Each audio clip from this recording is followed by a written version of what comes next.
Hello everyone. कल हमने perfect competition को देखा था, जो कि एक आइडियल सिचुएशन मानी जाती है मार्केट स्ट्रक्चर में।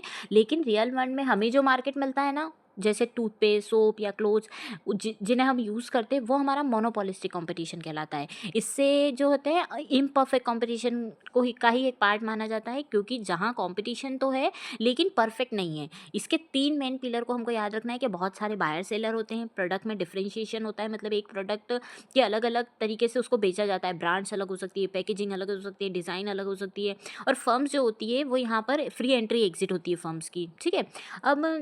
अब एक जो बड़ा सवाल आता है कि क्या यहाँ पर फर्म्स प्राइस टेकर होती है? तो नहीं, यहाँ पर फर्म्स प्राइस टेकर नहीं होती है।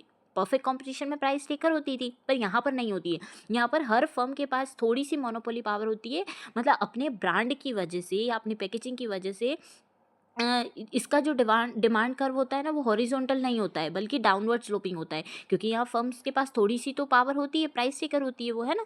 इसका मतलब ये है कि अगर आपको ज़्यादा क्वांटिटी बेचनी है ना, तो प्राइस थोड़ा कम करना पड़ेगा।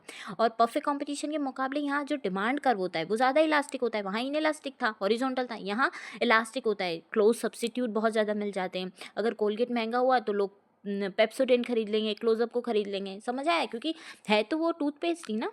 अब जो प्रॉफिट की बात अगर हम करें शॉर्ट रन और लॉन्ग रन में, तो शॉर्ट रन में मोनोपोलिस्टिक कंपटीशन में सिर्फ एक फर्म को तीनों चीज़ें हो सकती है। सुपर नॉर्मल प्रॉफिट भी हो सकता है, नॉर्मल प्रॉफिट भी हो सकता है, और लॉस भी हो सकता है।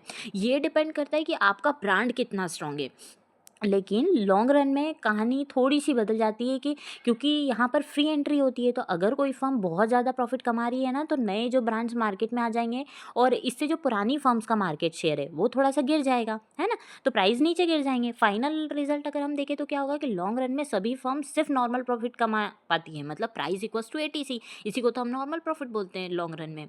अब जो एक्सेस कैपेसिटी का कॉन्सेप्ट है, उसको समझते हैं कि जो एक बहुत बड़ा डिफरेंस है परफेक्ट कंपटीशन और मोनोपोलिस्टिक कंपटीशन में, कि फर्म्स कभी भी अपने minimum average cost per produce नहीं करती। वो हमेशा थोड़ा कम प्रोड्यूस करती है, और जो प्राइस होता है उसको थोड़ा सा ज़्यादा रखती है। इसी गैप को हम क्या बोलते हैं? एक्सेस कैपेसिटी बोलते हैं।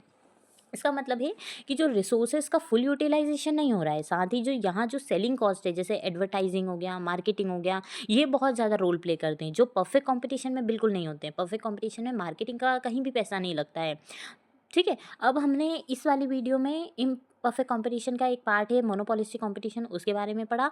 नेक्स्ट टॉपिक हम मोनोपोली को कवर करने वाले हैं, तो बने रहिए और नेक्स्ट वीडियो को भी एक बार जाके देख लेना।